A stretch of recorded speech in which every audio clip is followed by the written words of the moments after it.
you understand that product, as you release it, has to have a financial and value outcome. And so that even changes how you release a product. Yeah. Do you release a really awesome feature in Q4? Or do you release it in Q1 when you can actually deliver value to your customers? These are the decisions that customer success teaches you that carry over to product that help you prioritize and release the right thing. You're listening to Unchurned, brought to you by the Gainsight Podcast Network. What happens when a radio host from Canada becomes a chief product officer in Silicon Valley? When a storyteller becomes a technologist? That's the journey of Venk Chandran, from the world of underground music journalism to leading product and AI innovation at PathFactory.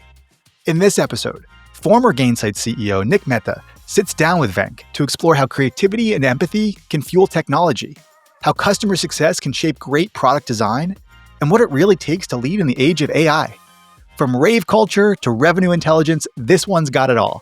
I'm Josh Schachter. You're about to hear from Nick Mehta, and this is Unchurned.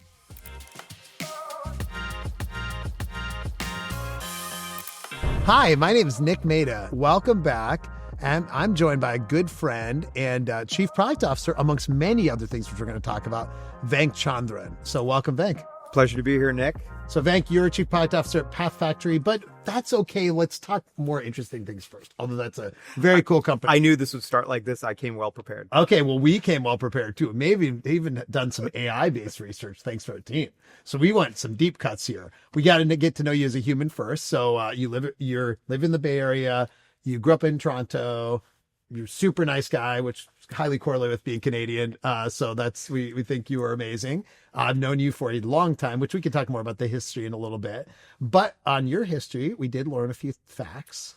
So something about being a radio host in Canada and journalist about music. Tell me more. The one thing I always appreciate is how we're going to talk about us as people first and as humans and what our shared history and past is. And I'll tell you, this is one of the most interesting things because everyone in tech has had a lived life. And mine actually came from arts and music. And for a period of time, and I want to call this like the 90s when rave culture was still underground, I got this opportunity to work for the Canadian Broadcasting Corporation, which is our version of NPR, Canadian version, and to focus on electronic music and do journalism around it, which I loved. It was a wonderful experience. And it's because I went to an arts high school that you had to audition to get in. Oh, wow. And so I sang and I did like musical theater and stuff. So using your voice was what I focused on for 4 years. And so radio was just a nice way to interact and interview people. And I have to say that we can all work in product and AI, and we know that we tackle some of the most difficult things in mathematics and product. But the hardest thing you'll ever do as an interviewer is try to get more than a monosyllabic response from an artist. Oh, interesting. They're not used to being interviewed. Or they'll say things like, that's just how it is. Yeah. And how to pull that story out of them. So all of the stuff we're doing today is just is fun. But a lot of it started at the roots of staring into a microphone and saying, how do I get a story? I love this one thing I love about this on a sort of semi segue is how in business you can know somebody for a long time, like we have, and we probably met 7-8 years ago, maybe more. And yet, like, I still learn new things about you on the human side. You did musical theater, which I have zero musical ability, but I'm obsessed with. So we certainly need to make some kind of music video together. I know. Is that happening? Like maybe right now we can just step on his podcast. Yeah, it could very well happen, and I'm sure we could. You sing, I write. We could do something. Oh my god! Yeah, we can do something. We don't want it to be me singing. That's the main rule. Yeah. Don't cut yourself short. It's pretty easy. Oh my gosh! Well, it's so fun to do this, but like continue this theme of getting to know you. So you love music. I love music. I think your music tastes way cooler than mine. My kids would say I'm very basic. I have seen your music tastes. I'm basic. I own that I'm basic. Don't worry. But you have, let's see here, 3 artists that you could have dinner with or whatever. Doesn't matter if they're alive or dead. Yeah, no, this is a great one. And 3 is really hard for me. I was out actually with 2 friends last night who, one owns a club in Oakland and the other one's like a music licensor. And we got so deep into music, and this kind of conversation came up. It's like, all right, like top 3. And so It's hard. it's not Taylor Swift. I'm so sorry, That's Nick. We're gonna completely all right, fine. just checking. We'll But- just edit this out. So it's okay. But the first one is a weird composer called Manuel Gottschling, and he wrote this very long track called E2, E4. Good luck. Look it up. It's really interesting. It's very long. It'll put you to sleep. It's EDM. E2, E4. It's like before electronic music. It's like very early synthesizer stuff. Oh. The second is Peter Gabriel / Kate Bush. I was hoping to get a slash in there because Peter Gabriel, Running up my that hill. God, Genesis and like just okay. everything, world music. I really like that. That was Something in accessible me. for me. I like Okay, Peter Gabriel, it's in that time. And the third is, Jay-Z, Hova, No way. You can't get better than that. I mean, that is for me, that was East Coast 90s rap. Yeah. That was in for me. But I am really digging Bon Iver. Yeah, he's amazing. I'm going to say Bon Iver as well. Well, but I got exposed to him because of Yeah. the collabs with Taylor Swift. So there you go. We do have a connection there. And by the way, I do have 99 problems, but you're not one of them. So don't worry. that's good. 99 Like, problems. see what I did there? Retention isn't one of them. I think retention is one of them for everyone. Don't worry. Anyone watching that, they have a problem around that. But we can talk more about how to fix that. Last personal question. So you just are like a true human. You wear your heart on your sleeve, and I've learned about you, but huge Raptors fan. You're a foodie. You love music. Super interesting guy. Like, what right now is just bringing you joy outside of work? Man, I have a family here. I have an 8-year-old. And he's born in San Francisco, and I spend a lot of time at the public school, coaching volunteer sports like basketball and soccer. That's awesome. I was absolutely not athletic. Really? For like high school, university. My you're dad, so tall. every one of my families, what a waste. Hunched over a computer, playing games and doing music stuff. But I really started to pick it up, later on in my life. And I have just loved working with the kindergartners, first graders, and now second graders play sports. And also making it really inclusive in a sense. Because it's not just about who's really good at sports physically, but mentally. And everyone's kind of growing at different ways. There are very neurodiverse approaches to sport. And I really want to make that inclusive. A lot of it is sort of like rethinking how we even do recess at schools. So I spend a fair bit of time putting the coaching plan together. And so that's really the joy that I get, is seeing these kids grow, connect, and learn what it is to actually get it. And hey, the best thing I can do is give them back to their parents incredibly exhausted. So they can go to sleep. I love it. So Venk, talking work a little bit. You have an interesting mix where you were at some startups, PathFactory right. today, WorkBrain, Ripple. You're at an iconic large company with Salesforce, but you also have done a lot of different roles, which I think is really cool, especially for people watching. A lot of times people think, oh, you do this one role and you just kind of move up and move up and move up, and then that's it. And I think it's really cool from the time I've known you, see you kind of move between like the customer facing world, customer success, helping customer success strategy in Salesforce and things like that. And then the product world, culminating to date with you being chief product officer at PathFactory. Talk a little about that career arc and how you've Happy to. changed. It's not all some grand design. That's one thing I think is important to know. But I think in the beginning, the work that I've done started off in my, early on working in HR tech, payroll, time and attendance. And this is in Canada. And I had some great startup founders, David Ossa, David Stein, Dan DeBow. All of these folks were working in HR software. It's an interesting thing. What does it actually teach? It taught me a lot about complexity, but it also taught me with the interaction between humans, labor, payroll, and what it means to actually owe each other something in software. It was mission critical to get people paid. That never left me. That's cool. And with Ripple, it was all about reinventing social performance management. And I realized that when we want to improve ourselves in an organization, the hardest thing to rewrite is your operating system as a human. There's human behavior. It's hard. You're working in a world of accolades, recognition, and an artificial area that is work. How do we make that more real? And so performance management was sort of a really interesting foray into how do you change, even in customer success. When I started to go into that, how do you start to change human behavior at scale? Because I think a lot of what we do with customer success and digital products is ultimately fundamentally changing you to do something differently as a human and at scale. I got into customer success because I was in sales when I first joined, even though I'd been an engineer and product. The sales was the need. And the head of sales said, "You're too smart for sale. You're too smart for sales. You should go into customer success because you care more about the outcome of everything." I love it. And Public service announcement. I think salespeople are smart too. I If you're a agree. salesperson I'm watching. so sorry. It was just That's what they said to you. that You didn't said say to that. me. I did not say that, Exactly. and I did, and I was going to say the exact same thing. It was just different skills at the time, but it was also no one knew what customer success really was. Right. We're talking 2010.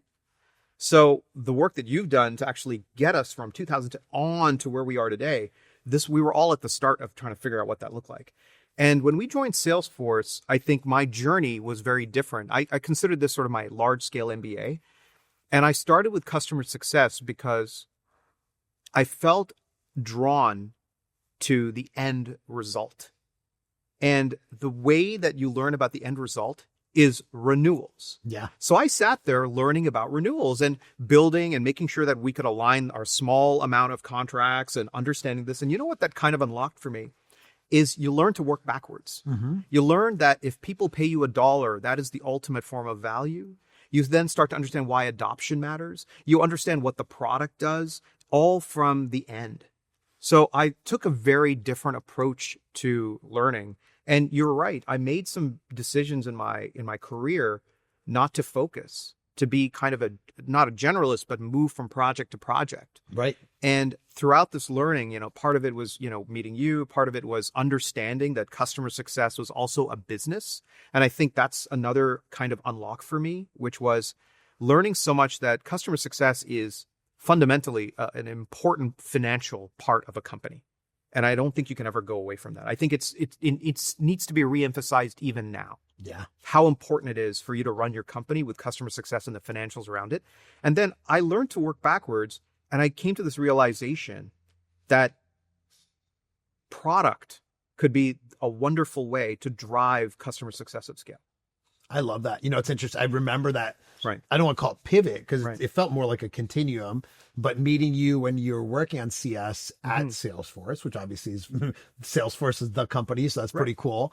And then what I remember, and you tell me if I got this right, moving into kind of into the product org and working on the value, like how do you show the value of Sales Cloud, which is Salesforce's marquee product, right? And I think you and your team built some Good tools, memory. Yeah, right? Some tools around that value is very cool because everyone in CS wants to show value. that became Revenue Intelligence, the product that's out there for Salesforce, Which is amazing. Yeah. And then what's cool for me is I remember vividly when you're in the product org.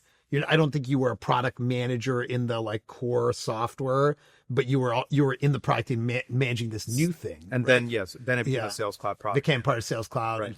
And then at some point you're like, okay, I want to go back to a startup. And then honestly, I was like, oh my gosh, I just saw like your chief product officer. And a lot of people will, they might be sitting there as a CSM and be like, I can never be a product manager. I can never be a chief product officer. And like, you didn't have maybe you had some of that imposter syndrome, but it didn't hold you back from the outcome of getting to be a CPO. So talk a little bit about that. And I still have imposter syndrome. Don't get that twisted. That's we the all thing. do. We all do. But I think here's the most interesting thing and this is what, if you're out there, you're thinking about customer success in your career, product, like when I think about product, and I probably have a very different definition of product that's ever evolving, even with what's going on with AI. But fundamentally, what customer success teaches you is true empathy for your customer. And imagine the ability to understand that from a product perspective, because now you can hold the design, the decisions, and the ability to integrate that into what you're delivering. So that became really important to me. And I think, and this is something that I'll share even as we go into how I've designed my product organization, that the best customer success people are also the best product people and vice versa, because they understand what it's like from the customer's perspective. And even, I'll lean into this a little later too, but even the way that I've designed my organization is I actually have two different types of product managers. I have outbound product managers and inbound product managers. That alone has unlocked the ability to drive better outcomes for our customers in a faster way. And the one thing you learn about customer success, and I think this is important, is what's really good about the business is you understand that product, as you release it, has to have a financial and value outcome. And so that even changes how you release a product. Yeah. Do you release a really awesome feature in Q4? Or do you release it in Q1 when you can actually deliver value to your customers? These are the decisions that customer success teaches you that carry over to product that help you prioritize and release the right thing. That's such a good point, because you're right. Like, there's some of those nuances, timing of release and how you announce it and change management, that you don't always appreciate if you've only been in product or in engineering, and it's a different mindset. Now, the flip side though is, not everyone has the right background to make that leap, or not everyone has yet the right mindset, and it can change. How do you determine, if you're a CSM, if you are ready to get into that, let's say, outbound product role? And if you're not, what are the things to do to get ready? There's always three things to think about. One is, there's obviously the folks that know their customer and their space and can abstract it across and see patterns. I think pattern recognition is actually a really important skill, which is looking across your customers, understanding the various trends. The second part that I often find is really important is communicating this. How do you consolidate, aggregate this, and then be able to explain the work that needs to be done? The best product managers I've had who came from CX or customer success or any way you call it, were able to come to me and say, here's my pattern, here's what I'm noticing, here's the prediction, and here's the 15 customers that I can speak to. I can just pick up the call right now and show you what needs to be done. Then the third part is the intellectual curiosity to learn about, number one, the thin layer that is called product management operation. I'm not over glamorizing what that is. That's a learned skill of how to be a product manager, but it's the curiosity of learning about the product and the technology. When you do that, I think you have this really good composite. And there's so many of everyone out there who is a CSM looking and saying, I know the product, I can do this. You can. It's a learned skill. It is not at all unattainable. I love that. And I think those three levels resonate a lot and will bleed into the rest of the conversation. Just kind of reacting and reflecting, and probably plant the seeds for the conversation. The first one you said of pattern recognition, I think that's such a good point, and is often the delta between people in general that can move up in companies and those that can't. The anti-pattern recognition is, you have one customer and you're like, we need to do everything for this customer. Everything for the one. Oh, now I'm at this other customer, we need to do everything for them. Versus like, let's take a step back. Yeah, these customers want X, but actually more customers want Y, or it seems like there's something they want and they're thinking about the wrong way. And people mistake that, like, sometimes they think product management is get a list of what everyone wants from the customer and do number one, and then do number two, and then right. Well, product management is also incredibly hard for one reason, and I think this is another interesting takeaway. When I was a customer success manager, I could finish this amazing call with a customer and feel really good and go home. Yeah, and my cup would be full emotionally. I could have 10 of these calls. A customer would renew. I'd feel really good. My cup would be full and great. When you build product, you may not see the impact of what you've done for years. Yes. Yeah. It's delayed gratification in a big way. So ask yourself mentally, what are you ready for? Because things might change. You might never get the thing built. And so that is a very different mental model for you to exist in when you're working in product in some ways versus customer success. That's so good too. Yeah. There's an emotional aspect to this, and what like you said, fills your brain. If you believe in predictability in some ways, and in some ways customer success is actually less predictable. We all see this. That's why you need the advent of staircase and all these data points to pull it through.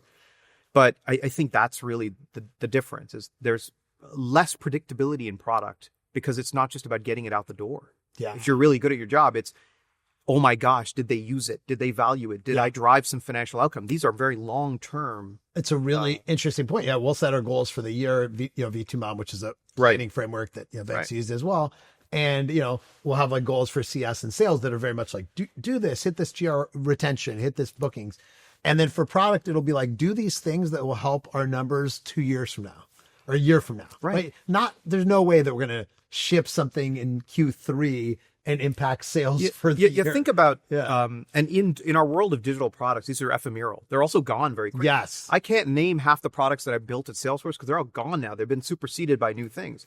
This isn't like bridges, like the bridges that Michael Ondaatje might have written in Toronto or the Golden Gate Bridge. These are things that stand the test of time. we're also dealing with things that move so quickly, Yeah. including what we're seeing with AI. Which is going to be Right. accelerating everything more. Right. All right. So Venk, like, let's talk, business and PathFactory, which is actually a really cool company. And I'm not just saying this to flatter you. Our marketing team is like super excited about it. So that's great. That's great. And I'm sure you love hearing that. And like, so the mission is really interesting. It's so simple. Connect content to revenue. What's that mean to you? I mean, I'm going to take it a step back and just say this is an interesting change. So for the past 10 years, I think we've all been thinking, especially around the problem that we solve. What PathFactory does, just to be clear, is we're able to provide the right content at the right time to the right channel to the right buyer. And in order to do that, you have to understand deeply what content buyers care about. And for the past, call it a decade ago, most of these are B2B buyers, are shared buyers. Yeah. We're guided by marketing and sellers. You'd go to your salesperson, they would guide you along the journey. Right. They were the locus of authority. That's changed dramatically. Buyers now, more than ever, want self-service. They want to take control of this narrative. And there's only two real ways they buy. They talk to somebody they know. Yep. They've got this buying network of people that'll figure out, what do you use? What do you use? Do you like that thing? Okay, great. And the second thing they do is they just consume a ton of research and content. And so what PathFactory did, and it's been around for a while, but it really focused on that one thing. What is the content that buyers truly care about? How deeply can we understand it? How can we recommend? And if we can do this faster, can we accelerate their education and ultimately grow pipeline? Because as we consume content, it's a hidden signal, a really powerful signal. Did you read it? How well did they read it? And content, in a funny way, is a really was for a lot of years was really just this sort of like ignored signal, because it's not just a PDF or a video. It's actually a very important part of your behavior as you're consuming it. And we all know this. You've got Spotify, you've got Netflix recommending you this. And in B2B, that was the unlock. And that's what we do. So many of our companies and our customers, all of them have sophisticated buyers. And more often than not, they're sophisticated. There's a lot of choice, but they know what they're doing. So we're able to truly understand the content that they're consuming, help marketers fashion these personalized experiences. And that connecting to all our other systems shows you what's real pipeline, what's going to close faster. That's awesome. I've seen the experience where like there's the experience for that buyer of a vendor, let's say a customer of Gainsight, where they get this really personalized content experience, right? How does, like, you guys are doing a lot around AI. How does AI fit into that? Because it seems like a logical. It is logical, but it didn't start in the beginning. I think part of it is that with PathFactory, we focused on thinking about content almost like a content data platform. Yes. It's unstructured. It's a lot of it. So we took an approach where we thought about let's bring all of this together. Let's even make sense of it internally. How do we automatically classify this stuff? Now, this is classic, really good use of AI. Classification. Pre-LLM. So pre-LLM, this is like classification models, then recommender models. We had all of these are pre-LLM models that we used, but they often use some of the later technology. But we really thought of content as a data problem. When you think of it as a data problem, it allowed us to invest in a structure around taking all this material that was ready for AI. But what do we mean by ready for AI? I mean, that's an important thing. It means that we want to change the equation, essentially. Today, the equation is all our B2B marketers take content, personalize it, and send it to the buyer. And then what do? We cross our fingers. Yes. We hope and pray. That they read it. We hope and pray. Totally. And what we do, or what all this agent stuff has unlocked, is the ability for the buyer to be a first-party partner in the conversation. Yeah. So now they're engaging with the content. They're creating their own buying journey. They're figuring this out individually. They're sending it to their friends. They're learning and they're being self-educated. And so we've built an agent experience or a platform experience that does that. It allows us to take all the content, create these bespoke personalized agents now, not just personalized web pages. Yeah. And this breaks things. This disrupts a lot of the way that we might think of this equation. The buyer's in control. That's but awesome. At the same time, it's on your trusted content.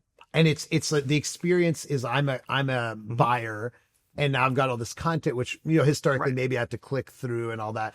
And now I have an agent to ask a question to. And it'll give you, or even generate your own website. These are all agents that work with other Nice. agents. That's cool. And let's think about that. The majority of the way that most B2B buyers for the past 10 years would say, I'm getting my information was from a website. Yeah.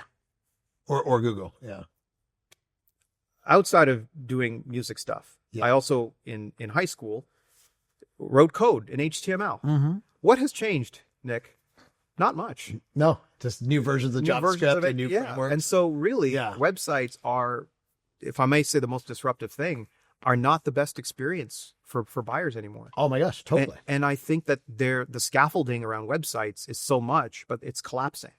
And so agents are a way to disintermediate that, and buyers prefer that. Yeah. And I feel like that's where we're heading. And so we want to just say, look, your website will maintain, but it might just be a billboard. Yeah. But the real experience will be something that's really agent ready and is personalizing it for you and is more of a concierge.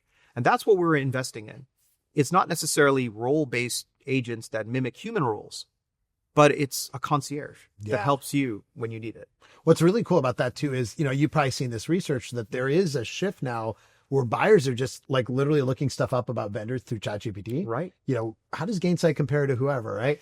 And what I think PathFactory is doing, threading the needle well, is like, there's the extreme of a website, which is becoming kind of dated. But if you just say, look, my strategy is just making content available to ChatGPT, you have no control to create a great experience that's unique and different. Also, I think the difference is, and this is a good nuance too, when you look at GPT and all those other tools, even Perplexity, they're canvassing everything. Yeah. But they may not be canvassing the most accurate information. Exactly. And dated information. It's dated. And so I think companies and our buyers are saying, we're not so willing to give up everything now.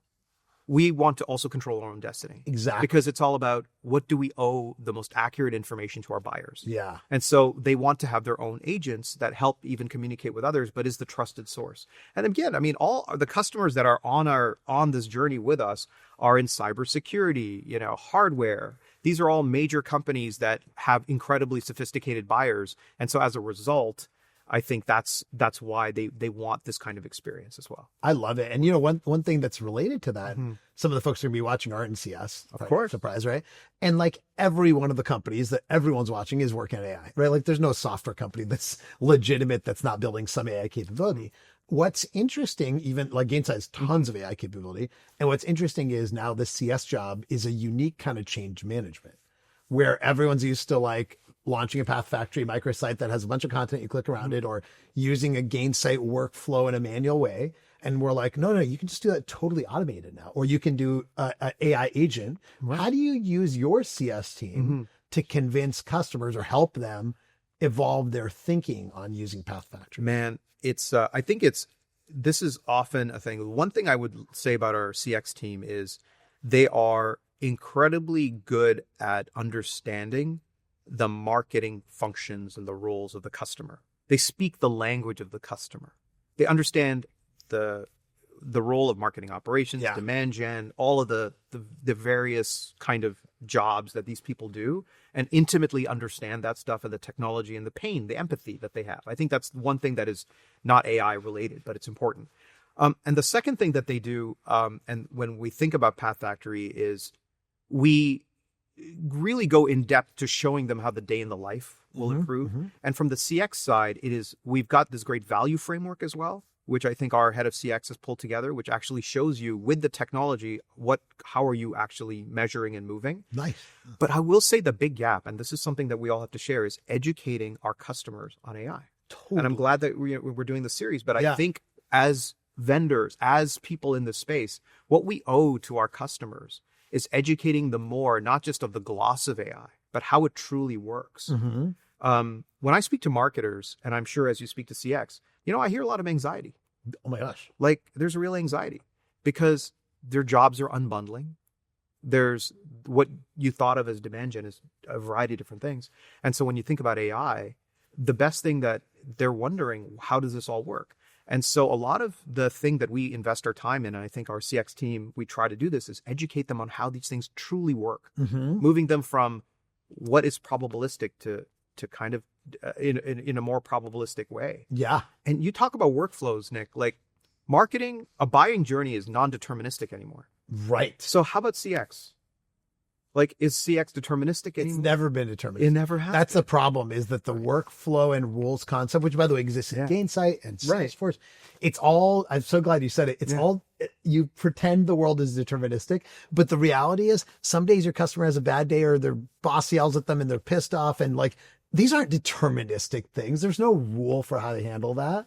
And that's why I'm excited about generative AI, because it reflects more the real life of customers. I also think these conversations are so meta, so make sure everyone captures it. There's like, what I love about what you said is you are building generative AI stuff into your product, and your CS team needs to get people to adopt and use that and probably change. And then your buyer is probably doing generative AI in their own products too, by the way, but also is feeling anxious about how it's going to change their job, move their cheese, and they're so used to the way they're doing things. And there's such a big human element, and you're doing so much around this, talking about it.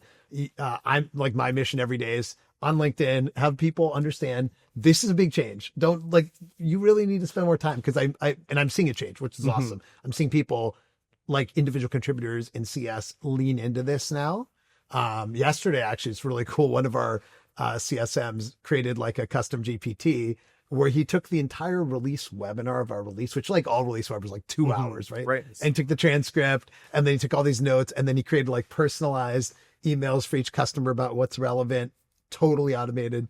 And I love seeing this, and you're probably seeing this in your clients too, just like the innovation, right? And I think one thing that is going back to those people who are in CX or in marketing and anyone who works is like, this is something that we should make this almost citizen development. Right. Everyone should do this. Everyone should try. Yeah. And I think it's so important for their careers and for what you want to be. I think I can't understate this enough. Yeah. Understate this enough. Yeah. Right. Right. This is exactly where we wanted to go with this conversation. I know we're coming up towards the end. Right. I have one final question, which was not even on the script. So but you're surprise. So we talked about this change in like our behavior and getting our clients change their behavior around AI, and then how that converged from your own personal career, your changes and your evolution and your growth, which is so cool. But we're growing in how we use AI outside of work too, right? Like, a year ago, some people probably didn't use ChatGPT. The ones that did might've been like, I use it to write recipes, right? Which is awesome. Still a great use case. And I've seen like a massive change in how people are using it in their personal lives for the people that are leaning in. Any ways that you use AI outside of work that are interesting? I use Perplexity a lot. That's cool. I do it for research. I use it for asking questions and recipes and all like Chemex stuff. But I also think in my personal life, the one thing that I think that kind of crosses over is I think about how deliberately I'm using AI, because I often think back to what we owe each other. Yeah, you've mentioned that multiple times. Yeah, it's like what we owe each other, which is I owe, like, when we think about our AI usage and how do I do it, I use it for my personal stuff, but I'm always checking to see the validation, because it's up to me to understand what is valid for me. And then I think about my customers and I think about what I owe them in terms of truth, validation, and complete transparency about how AI works. And I think that's, it's always a constant reminder of how I do things. But yes, for total fun, Perplexity does my deep research for me. And, I've had the early access to Google's like Ask AI function as well, which has been wonderful. And one thing I will tell you, Nick, I think in our world, you know how badly we have been trained to work with agents by asking only one question at a time. Yeah. We should be able to ask multiple. Yeah. And I think we have to retrain ourselves to ask conversations the same way that we are doing today. That's a really interesting point. Yeah, we treat the agent very differently, and the prompt is insight into our minds, right, and how we're evolving, and can we ask multiple questions? And it's the oldest cliche that it's not about the answer, it's about the questions question you ask. Yeah, and it's so cool to hear you say that, because I think it's just a good closing of, we're evolving in our careers, but we're like hyper evolving with this use of generative AI. And it's so fun to hear a different perspective from somebody I really respect. So Venk, thank you so much, man. This has been great. I really appreciate it. Thank you. Thanks a lot, buddy.